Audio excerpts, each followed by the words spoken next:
Hey guys, tonight we begin with something a little less philosophical, but no less fascinating. The food served in Wild West saloons.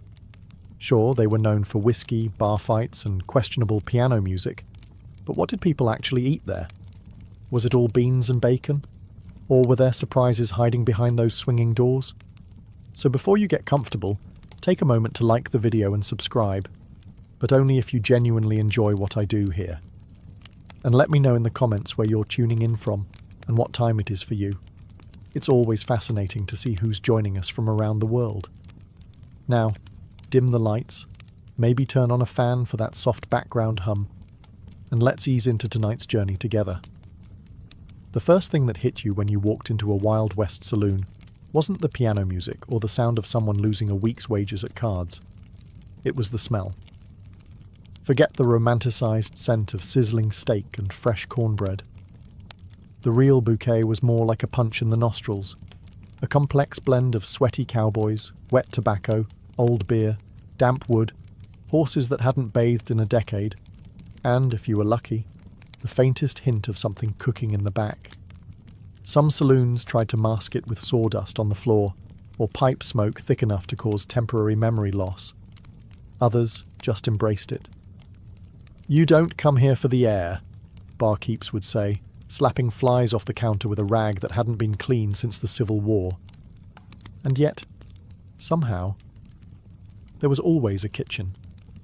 It might have been a hole-in-the-wall fire pit with a pan of beans bubbling over embers. It might have been a grumpy woman in a soot-covered apron stirring mystery stew with a spoon that doubled as a self-defense weapon. But food was being made, somewhere, and if you could smell it through the sweat and the whiskey vapour, you were halfway to dinner. That is, if you could find a seat. Most saloons weren't laid out like modern restaurants. There were no servers, no menus with scripted fonts, just a few splintered tables, some rickety chairs, and one long counter where you could eat, drink, argue, or all three in rapid succession. If you were a regular, the cook might shout something like, "beans or stew," and you shouted back your choice without looking up. If you were new in town, they'd stare you down, trying to guess whether you were going to pay or pass out before the plate hit the table. And that's what made saloon dining so special. It wasn't about taste. It was about survival. You ate what they had, not what you wanted. You sat next to strangers who might rob you or save your life tomorrow. And if the food made you sick, well, that's what whiskey was for. In the hierarchy of Wild West cuisine, beans sat squarely at the top, not because they were delicious, but because they were cheap, indestructible, and could survive an apocalypse, a gunfight, and a stampede without breaking a sweat. Pinto beans, black beans, navy beans, it didn't matter. If it was dry, vaguely edible, and could be boiled into submission, it ended up in the pot. Beans were the unsung heroes of saloon kitchens, served morning, noon, and night, often to men who hadn't seen a vegetable since they left Kansas. Preparation was simple. Step 1. Pour beans into a pot. Step 2. Boil them for 6 hours over a questionable fire. Step 3. Serve them with salt pork, a stale biscuit, and a look of mild apology. Some cooks tried to get fancy, adding lard, onions, or even chili powder if they were feeling ambitious. But most didn't bother. In the Wild West, flavour was considered a luxury, and seasoning was whatever blew in from the open window. Beans were hearty, filling, and predictable, 3 traits that cowboys respected more than gold. They fueled long cattle drives, powered poker nights, and gave you something to chew on while you waited for the piano player to start again, or for someone to get tossed through the front window. The only downside? Aftermath. 1 cowboy eating beans was tolerable. 10 cowboys in a saloon full of beans was a biological weapon. It's said that some bar fights weren't started by insults, but by a single silent but deadly betrayal near the stove. Still, beans were dependable. When the meat ran out, when the chickens fled, and when the cook had exactly 7 brain cells left from the whiskey fumes, the beans remained. Unbothered, unburnt, unchanged. Some cowboys even preferred them. They could be eaten cold, reheated endlessly, and used as makeshift currency in emergencies. Legend has it a man once bought a horse with 3 pounds of salted beans and a promise never to return. So yes, saloon food had its highs and lows, but beans were the baseline, the bedrock, the humble heartbeat of 1,000 dusty meals. You didn't love them, you respected them, and sometimes that was enough. If beans were the soul of Wild West saloon cuisine, salt pork was its slightly greasier backbone, a slab of fat and meat so tough it could survive a thunderstorm, a bar brawl, and 6 months in a saddlebag without changing texture. Salt pork wasn't bacon, though cowboys loved to pretend it was. It was pork belly, heavily salted and often smoked, preserved in barrels with enough brine to season a small ocean. The salt kept it from rotting, and also, arguably, from being edible. Cooked right, salt pork was tolerable. Fried up in a hot skillet, served crispy and sizzling, it had flavour, grease, and that satisfying crunch that made you briefly forget the rest of your dinner came from a can. But cooked wrong, which happened often, it was like chewing a salted boot heel dipped in axle grease. Still, salt pork had its fans. It was easy to transport, hard to ruin, though many tried, and gave even the blandest pot of beans a salty punch of joy, or at least a reason to drink more whiskey. Cooks in saloons didn't waste a single bit. The fat used to fry everything from potatoes to biscuits. The rinds, tossed into stews or given to dogs, or to unlucky newcomers who didn't know the difference. One bite, and they'd learn real quick that the barkeep wasn't joking when he said, "Chew slow or choke proud." And yes, sometimes the pork was suspicious. A greenish tinge here, a questionable smell there. But in saloons, the motto wasn't, "Is it fresh?" It was more like, "Did it kill the last guy?" If not, you gave it a try. Salt pork was versatile too. It could be diced into beans, slapped on biscuits, fried alone, or gnawed at like jerky on long rides. Cowboys packed it like treasure, and saloon cooks leaned on it when the chickens ran off or the stew pot got too thin. It wasn't elegant, and it sure wasn't healthy. But in a world where you might ride 60 miles before your next hot meal, salt pork got the job done. And if you survived it, well, you were stronger for it. In the Wild West, stew was the great culinary equalizer, hot, vaguely meaty, and deeply suspicious. It was the one thing almost every saloon served, no matter how ramshackle the kitchen. Why? Because stew was the perfect cover story for whatever odds and ends the cook had lying around, or couldn't legally describe. The base was simple, a pot, a fire, and ambition. You started with water, maybe some beans or potatoes, and then you tossed in whatever hadn't walked away yet. Beef? Sure. Rabbit? Definitely. Squirrel? Yep. Rattlesnake? If it wasn't biting anymore, toss it in. One traveller once claimed he found a boot string in his bowl. He wasn't even mad. It was the most chewable part. Meat quality varied wildly. Some stews had tender chunks of beef from the local butcher. Others, well, they had meat, the kind you didn't ask about. If the cook looked nervous and the dog population had recently decreased, you just ate around the chewy bits and prayed. Vegetables, when available, were usually boiled into oblivion. Carrots became orange smudges. Onions disappeared completely. Potatoes held on the longest, but eventually surrendered. The result? A bubbling brown-grey slurry that smelled way better than it looked and tasted better than you'd expect, assuming enough salt. Spices were a luxury. Most stew got its kick from whatever was on the cook's hands or knife. If you got black pepper, you were in a fancy place. If you got chili powder, congratulations. Your sinuses were about to be cleared by force. But despite the mystery, stew was comfort food for the weary cowboy. It was hot, it was filling, and it could be stretched endlessly by just adding water. One pot might feed a dozen men, or be reheated 3 days in a row until it developed the consistency and personality of old glue. You didn't eat stew because it was delicious. You ate it because it was there, because it was warm, and because nothing else in town was edible, unless you liked chewing tobacco and regret. Just remember, never ask what's in it. Because in the Wild West, ignorance wasn't just bliss, it was dinner. Not every cowboy could afford a steak, but nearly every saloon had something bread-like to soak up the stew. That something usually came in one of two forms: soft, flaky biscuits that were heavenly when fresh, or hardtack, which was basically bread's undead cousin. Let's start with the biscuits. When done right, which was rare but magical, they were warm, buttery, and flaky enough to convince a man he'd stumbled into a proper kitchen. Cooks who could make good biscuits were local legends. Some claimed their secret was lard, others swore by buttermilk. A few probably just had lucky hands and low standards. These biscuits were best served alongside beans or stew, used to mop up whatever broth hadn't burned your tongue. They were often made in cast-iron pans, baked over open flames, and served with a suspicious chunk of butter or a splash of molasses if the place was fancy.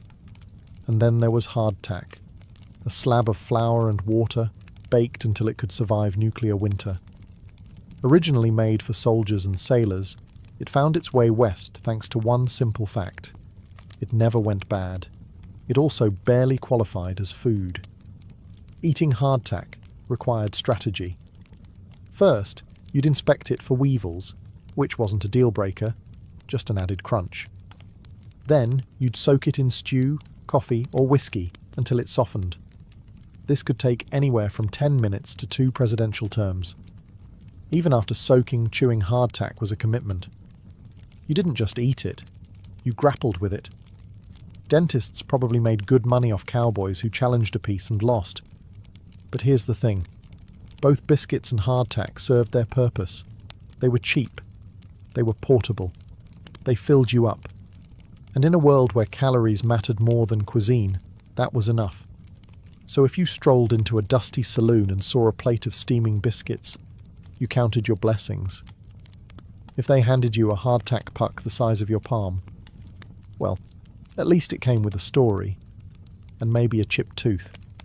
If you think modern coffee is strong, try Cowboy coffee. A brew so potent it didn't just wake you up, it stared back and dared you to blink. Coffee in the Wild West was less about taste and more about survival. It wasn't roasted by origin, filtered through fancy gadgets, or topped with oat milk foam art. It was ground roughly, or not at all, dumped into a kettle, and boiled until the liquid turned black and sentient. The standard recipe went like this. Take water from whatever source you had, hopefully not downstream from the horses. Throw in a handful of coffee grounds, measured by instinct and aggression. Boil it. Hard. Don't strain it. Don't question it. Just pour and pray. The result? A thick, dark concoction that smelled like burnt dreams and tasted like vengeance. It wasn't uncommon for the last sip to contain more grounds than liquid, which meant cowboys got both caffeine and fibre in one heroic gulp. And yet, they loved it. Coffee kept you warm on cold desert mornings. It kept you awake through night watches. It masked hangovers and helped digest questionable stew. It was fuel, comfort, and punishment, all in one tin cup. Saloons didn't always serve coffee unless they had a kitchen, but if they did, it came out boiling hot, probably old, and strong enough to strip paint. One cowboy described it as like drinking a kick from a mule, but you miss it when it's gone. Fancy folk might have added sugar or canned milk if available. Everyone else just grimaced and powered through. And if a saloon had been reheating the same pot all day, you'd get the boldest brew known to man, thick as tar and twice as resentful. It's worth noting that some cooks reused old grounds to stretch the pot. This economy method led to coffee that tasted like disappointment and regret, but it still counted. Because in the Wild West, you didn't drink coffee for pleasure. You drank it to feel alive, and stay that way. In the Wild West, meat wasn't just food, it was currency, status, and occasionally a test of bravery. If you could afford it, you might walk into a saloon and order a steak. What you got depended entirely on luck, timing, and whether the cook held a personal grudge against your face. Steak, in theory, was a luxury. In reality, it was often a tough, overcooked slab of beef that had been fried in a pan with lard, scorched into obedience, and served with exactly zero garnish. If you asked for it medium rare, the cook would just stare at you until your mustache wilted. When fresh beef wasn't available, and let's be honest, it usually wasn't, saloons turned to other options: dried jerky, salted buffalo, occasionally venison, or even wild boar, if someone had gotten lucky on a hunt. And by lucky, we mean managed to hit it and drag it back before the buzzards did. In mining towns or far-flung settlements, meat got more creative: squirrel stew, rattlesnake roast jackrabbit with seasoning. If it had legs and didn't belong to a customer's horse, it was fair game. Sometimes you were served meat, and no one told you what it was. That was a sign to eat quietly and not ask questions. If you chewed too long or found something resembling a whisker, you just sipped your whiskey, nodded solemnly, and accepted your fate. There was also the risk of age. Some meats had been hanging around long enough to earn names. Cooks would slice off the bad parts, drown the rest in gravy, and tell you it was well-aged. If your plate twitched when you poked it, you were entitled to one raised eyebrow and nothing more. Still, when the meat was fresh and the cook wasn't drunk, you might get a real meal.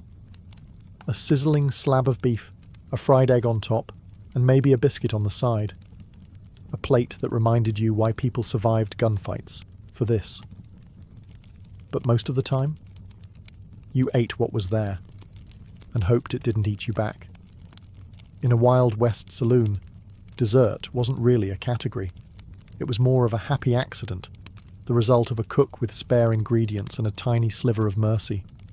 But if there was one reliable sweetish comfort, it was cornbread, made from simple cornmeal, water or milk, lard, and sometimes a dash of baking powder, if the cook remembered. Cornbread was the Swiss Army knife of the frontier menu. It could be baked in pans, fried in skillets, or even dropped by spoonfuls into boiling stew if someone was in a hurry, or lazy. Alone, cornbread was dry, crumbly, slightly sweet, depending on who made it, and always best served fresh, which meant it was almost never fresh. More often, you'd get a wedge that had been sitting near the stove since sunrise, hardened like a miner's conscience. But here's where the magic happened. Molasses. A dark, sticky, syrupy miracle that turned dry cornbread into something just shy of glorious. It was the cowboy's frosting, the outlaw's drizzle, the lonely gambler's last bit of joy before losing everything on a bad hand.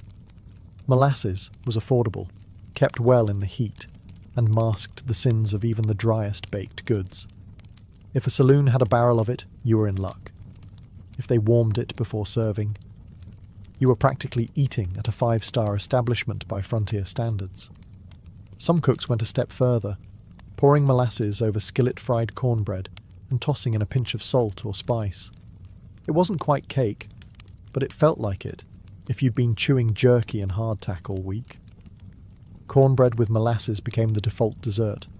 Quick, cheap, filling, and sweet enough to calm your nerves after a rough ride or a close call in the poker room. No icing, no whipped cream, no frills, just grit, grain, and gooey satisfaction. And for many, it was more than enough. Because when your life involved cattle drives, dust storms, and the occasional shootout, dessert didn't need to sparkle. It just needed to remind you that not everything in the West was trying to kill you.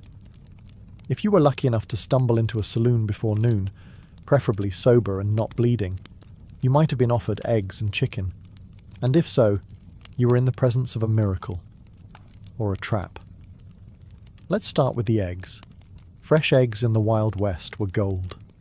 Not actual gold, but nearly as rare and equally fragile. Chickens weren't raised for fun. They were cranky, prone to wandering, and occasionally stolen, eaten, or lost to foxes. If a saloon had eggs on hand, they either had their own chickens, a local supplier, or a secret smuggling operation from the next town over. What kind of eggs were they? Hopefully chicken, possibly duck, maybe something else. You learned not to ask.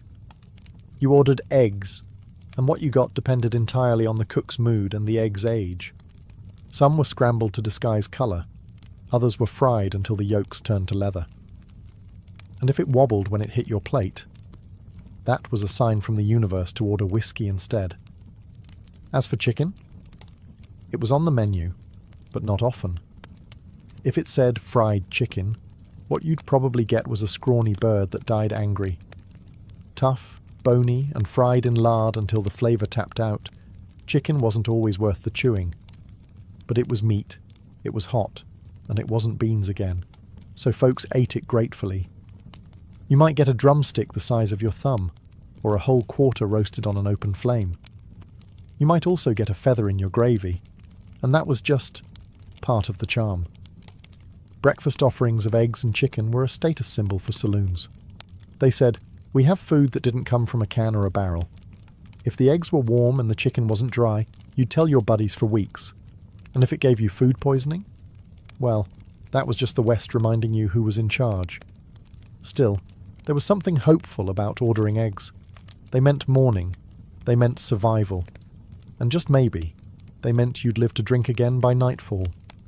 In a Wild West saloon, pie was more than just dessert. It was a statement.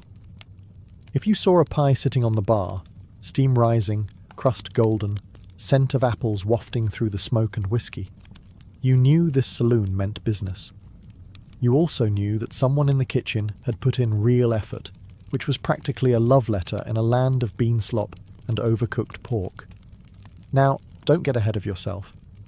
Pie in the Wild West wasn't a perfect lattice-topped pastry with farm-fresh fruit.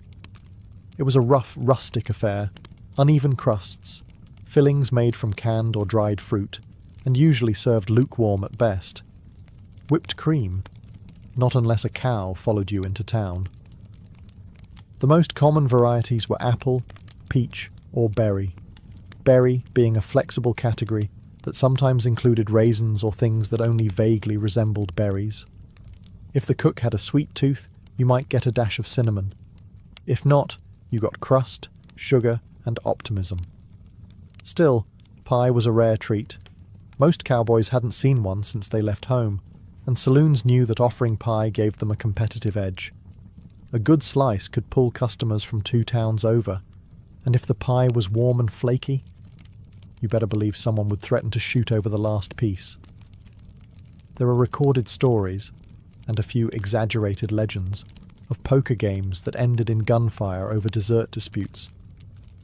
You took the last slice was as valid an offence as cheating at cards. In a world where men had been stabbed over spilled whiskey, pie was practically sacred. Of course, not all pies were created equal. Some were mostly crust, some were experimental. Some had fillings that hinted at being fruit once, in a previous life. But if the stars aligned, the cook was sober, the oven was hot, and the fruit wasn't fermenting, then that pie was something to remember. Because in the dust and grit of the frontier, a slice of pie wasn't just food, it was hope served on a tin plate. Cheese in the Wild West was a lot like a poker game, full of risk, a little bluffing, and a strong chance you'd regret your choices the next morning. It did exist, yes, but only if you knew where to look, and even then, you had to be brave. Because cheese wasn't shipped in tidy wheels wrapped in wax paper. It was made locally, often by someone who once read about dairy fermentation while drunk. Most saloon cheese came in 2 varieties, hard, yellow, and suspiciously sweaty, or soft, crumbly, and slightly aggressive to the nose. Refrigeration, that was a luxury. So unless it was a particularly cold month or the saloon was near a cave, chances are your cheese had developed a personality. It might be cheddar. It might be something vaguely Swiss. It might be a lump of dairy guesswork with salt on top. And if it squeaked when you bit into it, well, that was between you and your jaw. Cheese was usually served in chunks alongside bread, jerky, or if you were lucky, a pickle. It helped balance out the saltiness of everything else, and gave cowboys a protein boost between brawls. You could even melt it over beans or toast it on cornbread, assuming the cook was feeling artistic. But beware, some saloons cut corners. Cheese might be old butter gone wrong, or curdled milk pressed into a bar shape and rolled in pepper to distract you. One travelling merchant once said he bought cheese in Nevada that tasted like boiled sock with a rind. He still ate the whole thing, because even bad cheese was still cheese. And in the Wild West, a saloon that offered any cheese at all stood out. It meant the owner had connections to a local farm, or at least access to a cow that hadn't been rustled yet. Offering cheese wasn't about flavour, it was a flex, a symbol of civilization in a place where most people still bathed with sand. So if a saloon plate came with a slice of cheese, you'd eye it, sniff it, tap it with your fork, and then eat it anyway. Because in the West, a gamble was just part of dinner. If it could be soaked in vinegar and forgotten in a jar, chances are it was served in a Wild West saloon. Pickling wasn't just a flavour choice, it was a survival strategy. Before refrigeration, saloon kitchens relied on brine and sourness to keep food from crawling off the shelf. Vegetables, eggs, fruit, even meat. Nothing was safe from the preserving power of vinegar. And that's how we got pickled everything. Pickled cucumbers? The classic. Crunchy, sharp, and occasionally green. They were served as sides, chasers for whiskey, or just something to chew on between bad decisions. If you were lucky, they were made fresh with garlic and spice. If not, they tasted like regret and rainwater. Pickled eggs? A saloon staple. You'd see them floating in cloudy jars behind the bar, usually near the whiskey. They looked like ghostly eyeballs and had the texture of sadness. Some cowboys swore by them. A quick shot of protein, easy to store, and they mostly stayed down. Others swore at them. Pickled onions? Common in mining towns, sharp, tangy, and strong enough to chase off unwanted conversation. One bite, and you could talk downwind of a stampede. Even pickled peaches or pears might make an appearance. When dried fruit was soaked in sweet brine to create a dish both confusing and strangely addictive. It wasn't dessert, it wasn't dinner, it was just wet, vinegary optimism. The beauty of pickled goods was their shelf life. A saloon could keep jars around for months, sometimes years, without worrying about spoilage. And in a place where meat went bad faster than a poker hand, that was invaluable.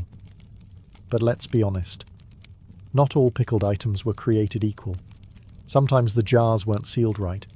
Sometimes the cook experimented. And sometimes the pickled thing stared back at you. There are tales, possibly exaggerated, of men biting into pickled sausages only to find bones.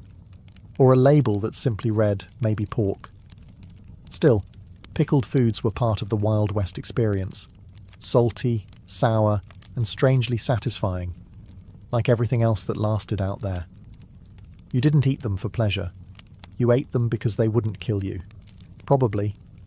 When food was scarce, the kitchen was closed, or the stew looked like it still had a pulse. Cowboys and drifters alike turned to the most dependable item on the saloon menu. Whiskey. It was always available. It required no preparation. And if you drank enough of it, you forgot you were hungry. Or that you'd just eaten a bowl of squirrel mystery meat. Whiskey in the Wild West wasn't aged in oak barrels or curated by connoisseurs. It was rough, raw, and often dangerous. Made from corn, rye, or whatever the barkeep had lying around, it was distilled in backrooms, barns, and bathtubs. The result was a beverage that could clean wounds, strip paint, and fuel a fistfight. Some called it rot gut, others chain lightning, and a few simply referred to it as lunch. When beans were burnt and bread was mouldy, men drank their calories, one burning shot at a time. Saloon whiskey wasn't just a drink, it was a survival tool. It helped numb the pain of trail dust, heartbreak, broken ribs, and highly questionable stew. One shot before a duel, 2 shots after, and maybe 3 more while you waited to see if your bullet wound was serious. It was common for saloons to serve whiskey specials, which came with a side of beans or a biscuit, not for flavour, but to keep you upright. Some men ordered whiskey with a pickled egg floating in it, which somehow counted as both hydration and protein. And of course, whiskey was social glue. You bought it to make friends, to start fights, and occasionally to apologise after both. You could measure a saloon's reputation by how fast its whiskey knocked a man off his stool. Quality? Don't ask. Some whiskey was barely more than coloured moonshine. Additives ranged from tobacco juice to cayenne pepper. It burned going down, and if it didn't, you were probably drinking kerosene. Still, no one complained, because whiskey was warm, cheap, and honest, the only thing on the menu that never lied about what it was. And on nights when your meal came in a glass, with no fork and no judgment, you raised it high, and called it dinner. In any Wild West saloon that dared serve food, there existed a shadowy, smoke-covered figure whose power rivaled that of the bartender, the sheriff, and the town preacher combined: the cook. This individual, often unshaven, always irritable, was either a life-saving genius or a culinary war criminal. There was no middle ground. You'd never see them smile, but you'd remember their cooking for days, either in gratitude or gastrointestinal trauma. Saloon cooks weren't trained chefs. They were usually ex-miners, ex-cons, or ex-somethings who knew how to build a fire and weren't afraid of questionable meat. Their kitchen. A fire pit, a dented stove, and a single cast-iron pan that hadn't been washed since the gold rush. And yet, somehow, they fed entire saloons. On a good day, they'd whip up a pot of chili that could bring a man to tears. In a good way. The biscuits would be warm, the beans cooked through, and the cornbread just sweet enough to remind you of home. But on a bad day, the beans were scorched, the meat was grey, and the stew had an unsettling layer of oil that moved when the pot was still. You didn't complain. You couldn't. Saloon etiquette was clear. Never insult the cook. Because the cook controlled everything. The salt, the grease, the mystery meat ratio. If they liked you, you got the freshest cut. If not, you got the spoon scrapings from last night's disaster, reheated into chilly surprise. They also doubled as the saloon's unofficial bouncer.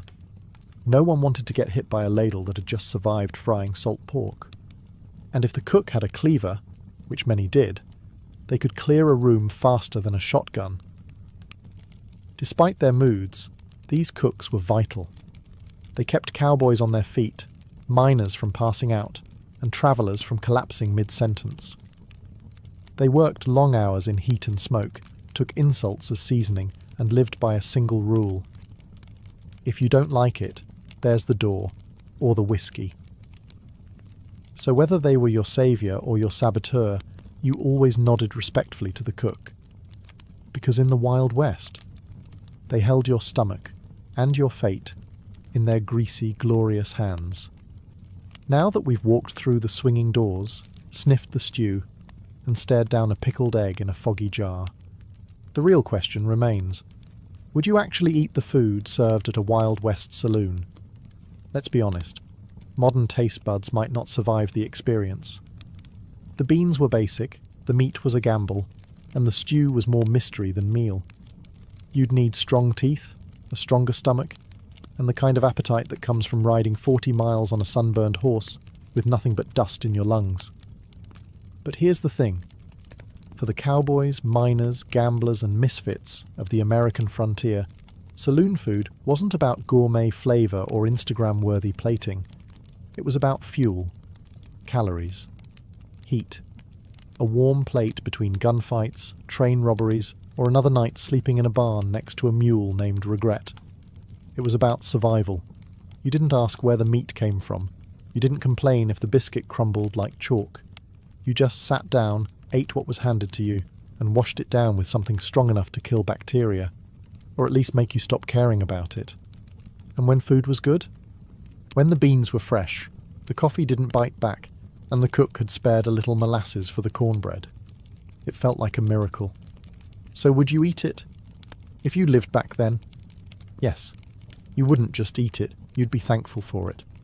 You'd scrape the bowl, wipe the plate with your crust of bread, and order seconds with coins that still smelled like dynamite and horse sweat.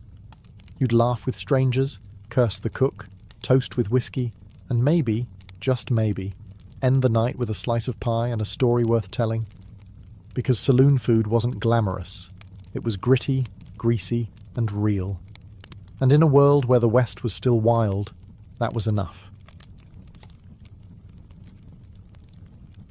Long before tattoos